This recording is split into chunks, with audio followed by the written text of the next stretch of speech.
Hello नमस्ते। आप सभी को मेरे YouTube चैनल जायसवाल बायोलॉजी में बहुत बहुत स्वागत है। मैं देव जायसवाल, एक साइंस टीचर, और आप सभी लोग को कुछ बेसिक कॉन्सेप्ट सिखाने जा रहा हूँ।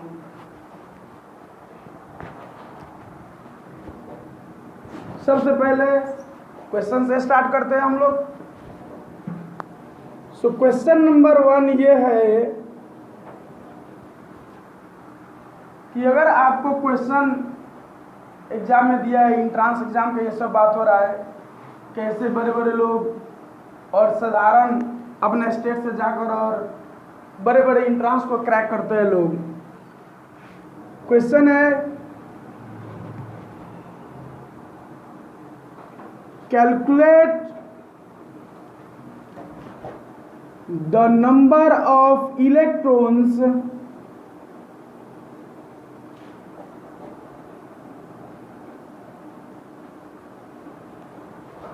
present in the nucleus of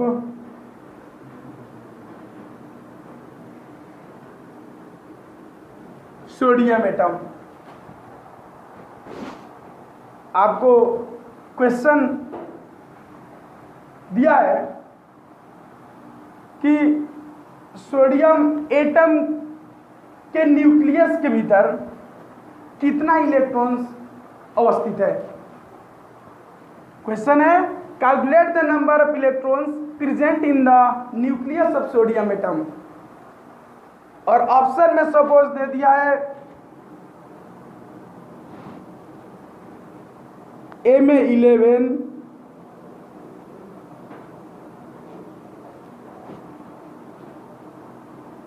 B में 23,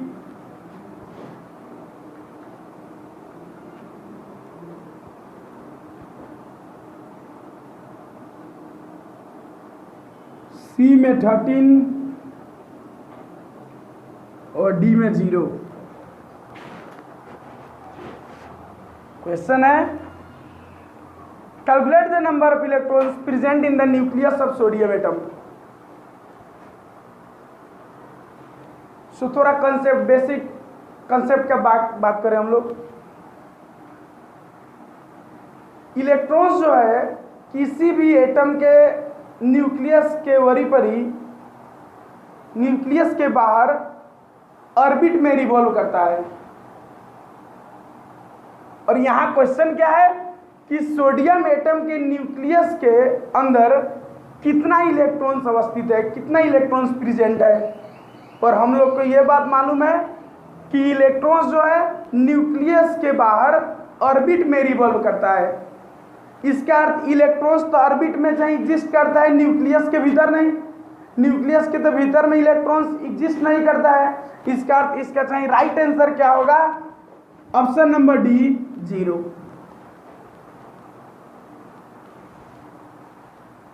सोडियम एटम का जो एटॉमिक नंबर है वो है 11। सो जितना एटॉमिक नंबर जो होता है उतना ही नंबर ऑफ इलेक्ट्रॉन्स और उतना ही नंबर ऑफ प्रोटॉन्स होता है। क्वेश्चन तो आपको पूछ रहा है कि कितना नंबर ऑफ इलेक्ट्रॉन्स चाहे न्यूक्लियस के अंदर है, वो भी सोडियम एटम के। और हम लोग ये बात पूछते हैं कि न्यूक्लियस के बाहर जो ऑर्बिट है जिसमें इलेक्ट्रॉन्स रिवॉल्व करता है, उसमें इलेक्ट्रॉन्स नहीं रिवॉल्व करता है। ऑर्बिट जो है, ऑर्बिट पे इलेक्ट्रॉन्स रिवॉल्व करता है, सॉरी। यहाँ न्यूक्लियस के अंदर कोई भी इलेक्ट्रॉन्स अवस्थित नहीं रहता है, क्योंकि इलेक्ट्रॉन्स न्यूक्लियस के बाहर ऑर्बिट पे रिवॉल्व करता है। इसीलिए इसका जो आंसर है वो होगा 0। पर ये क्वेश्चन के चाहे, ये क्वेश्चंस के अलावा आपको अगर क्वेश्चन दे देता है कि नहीं, नंबर ऑफ इलेक्ट्रॉन्स हटाकर, और ये अगर ऑप्शन दे देता number of protons present inside the nucleus of sodium atom, present inside the nucleus of sodium atom, तो आपको मालूम है कि atomic number is equal to, atomic number is equal to number of protons और atomic number जो sodium का है वो है 11, इसीलिए नंबर ऑफ जो प्रोटॉन्स है सोडियम एटम में वो कितना होगा 11। सो आंसर जो होगा वो ऑप्शन नंबर ए होगा 11। सो अगर प्रोटॉन्स का संख्या के बारे में पूछे न्यूक्लियस एटम के भीतर, वह सिर्फ न्यूक्लियस के भीतर और किसी भी एटम का, वो सोडियम एटम ही क्यों ना हो, वह कोई और भी एटम क्यों ना हो, तो उसका सही आंसर कितना होगा, जितना एटॉमिक नंबर होगा उसके बराबर। पर अगर न्यूक्लियस में पूछे, न्यूक्लियस के भीतर वो भी इलेक्ट्रॉन्स को संख्या, तो हम लोग को ये बात याद रखना चाहिए कि जो इलेक्ट्रॉन्स है न्यूक्लियस के बाहर ऑर्बिट पे रिवॉल्व करता है। इसका अर्थ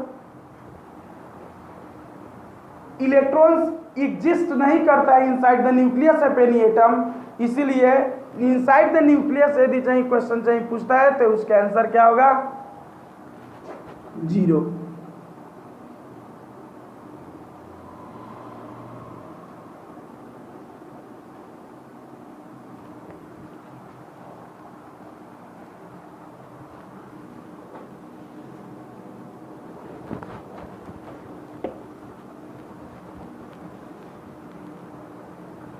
ये चैनल, यूट्यूब चैनल का नाम तो है जायसवाल बायोलॉजी, पर इसमें मैथ, केमिस्ट्री, बायोलॉजी, फिजिक्स सब का चाहिए पढ़ाई होगा। इसमें मोटिवेशन भी रहेगा मेरा, कैसे जनरल से चाहिए विद्यार्थी लोग जो होता है कैसे इंट्रांस क्रैक कर देते हैं लोग, इसका मोटिवेशन भी होगा। इसका भी वीडियो जो है अपलोड होगा। ये तो पहला वीडियो है, ये लोग आप देखते रहिएगा। Question number 2,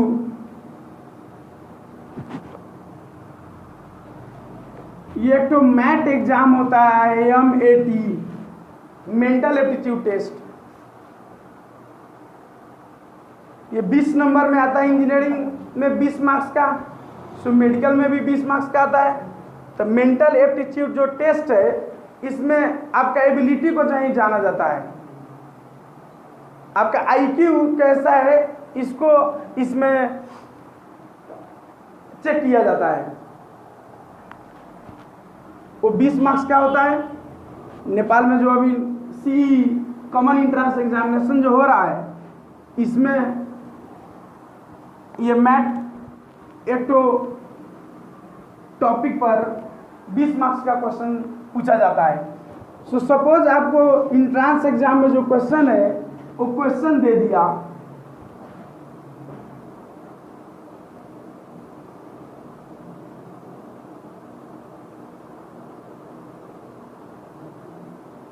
Ram is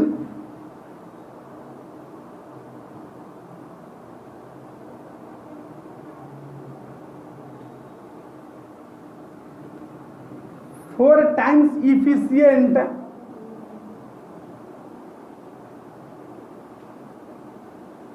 than Shyam.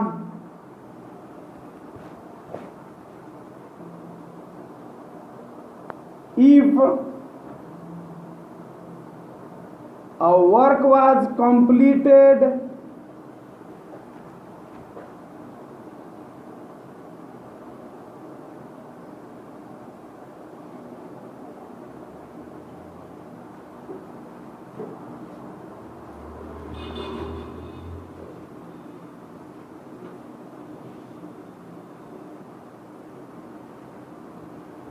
Ram is 4 times efficient than Shyam if a work was completed in 20 days.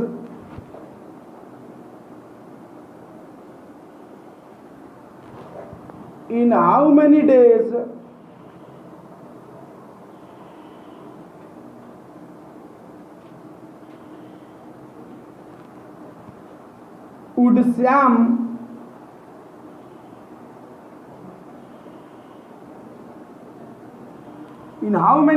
would Shyam can complete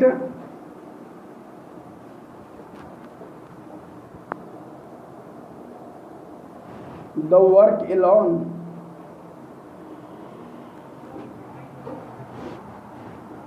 question है, Ram is 4 times efficient than Shyam. If a work was completed in 20 days, in how many days would Shyam can complete the work alone?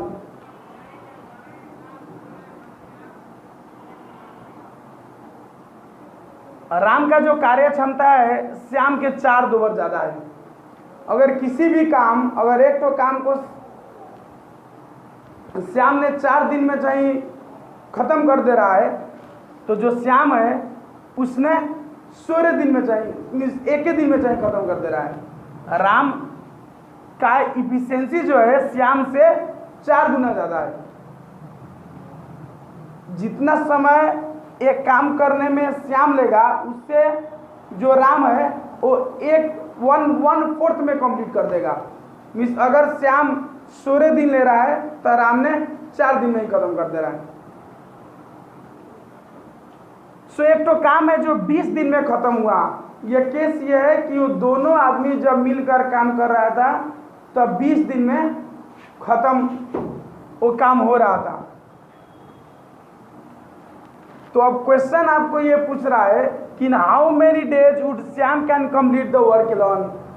ये जो काम है वो काम श्याम अकेले ही अगर करेगा तो कितना दिन में काम को खत्म कर देगा।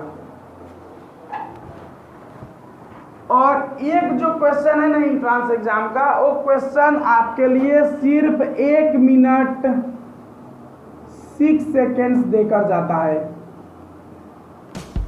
आपके जो क्वेश्चन जो है वो 1 मिनट 6 सेकेंड के भीतर में आपका चाहिए सोल्यूशन, उसको आपको निकाल देना होगा। तो टेक्निकली हम लोग देखते हैं इसको करते क्या है। इसमें 2 प्रश्न पूछा जा सकता है कि श्याम, एक तो है कि श्याम अकेले ही करेगा तो कितना दिन में वो काम खत्म कर देगा। दूसरा ये भी तो हो सकता है कि अगर दोनों ने मिलके जो काम है वो अगर 20 दिन में किया है तो राम अकेले ही करेगा तो कितना दिन में वो काम को खत्म कर देगा। तो देखिए शॉर्टकट टिप्स कैसा है। कितना गुना ज्यादा इफिशिएंट है राम? 4 गुना। कितना गुना? 4 गुना। तो आप इसको मान लीजिए n is equal to 4। n is equal to 4। जो टोटल काम है वो कितना दिन में खत्म हो जा रहा है? 20 दिन। सो टोटल जो डेज है d वो कितना है? 20। कितना है? 20। और आपको क्वेश्चन पूछ रहा है कि श्याम ही वो काम अगर करेगा अकेले तो कितना दिन में खत्म कर देगा। तो देखिए यहाँ 2 किस्म का कॉन्सेप्ट है। एक लेस इफिशिएंसी, एक मोर इफिशिएंसी। सो लेस इफिशिएंसी अगर होगा तो उसमें कौन सा कॉन्सेप्ट, कौन सा फॉर्मूला हमारे अपने दिमाग से जो लगता है वो लेस इफिशिएंसी, कम, जो धीरे धीरे काम कर रहा हो। एक जो मोर इफिशिएंट हो, जो फास्ट काम कर रहा हो। तो यहां पर देखिए आपको जो क्वेश्चन है वो क्या पूछा है कि श्याम कितना दिन में अकेले वो काम कर देगा। तो श्याम, देखिए श्याम का इफिशिएंसी ज्यादा है कि कम? यहां तो राम का जो इफिशिएंसी है वो ज्यादा है, 4 गुना ज्यादा है। श्याम का इफिशिएंसी क्या है? कम है। तो कम है तो लेस इफिशिएंसी के लिए जो डेज का चाहिए, जो नंबर ऑफ डेज आएगा, वो नंबर ऑफ डेज आप निकालने के लिए शॉर्टकट फॉर्मूला यूज कीजिए, n+1 into D. n+1 into D, n+1 into D. जैसे देखिए n कितना है? 4 + 1, डी का कितना है? 20। इसका 5 इंटू 20 बोले तो 100 डेज, 100 डेज। 100 डेज में अगर अकेले ही अगर काम करे श्याम, वो दोनों ने मिलकर तो 20 दिन में खत्म कर दे रहा है लोग। पर अगर अकेले अगर श्याम वो काम करे तो उसको कितना दिन लगेगा? 100 डेज। 100 डेज में श्याम अकेले ही वर्क कंप्लीट कर देगा। ठीक है ना। पर अगर ये क्वेश्चन ऐसा होता, in how many days would Ram can complete the work alone. ये तो क्वेश्चन ऐसा भी हो सकता है कि राम कितने दिन में कंप्लीट करेगा वर्क। तो यहाँ तो मोर इफिशियंसी का बात हो गया, तो यहाँ जो सूत्र है वो होगा, जो फॉर्मूला है वो होगा n+1 into D by N, n+1 into D by N.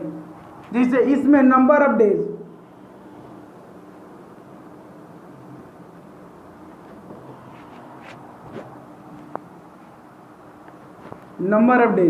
देखिए n+1 by into D by N, n 4+1 D 20 by n 4, so 5 multiply 20 by 4, 4 5 जा 20, 5 5 जा 20 डेज।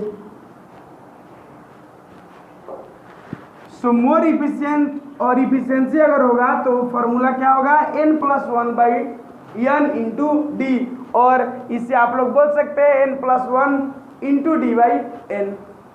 सो आप देखिए तो जो आंसर जो हमारा है, राम के लिए कितना 25 डेज, श्याम के लिए कितना 100 डेज। अब बताइए 100 डेज और 25 डेज, श्याम जितना समय ले रहा है उसके 1/4 ही पार्ट में राम जो है वो वर्क कंप्लीट कर दे रहा है कि नहीं। राम तो सिर्फ 25 दिन में ही कर दे रहा है, श्याम को उससे 4 गुना ज़्यादा लग रहा है समय। तो 25 चौको 25 पर जा 100, तो 100 दिन में वो चाहिए काम चाहिए खत्म कर दे रहा है राम, जबकि श्याम, जबकि राम चाहिए कितना दिन में कर रहा है 25 डेज में।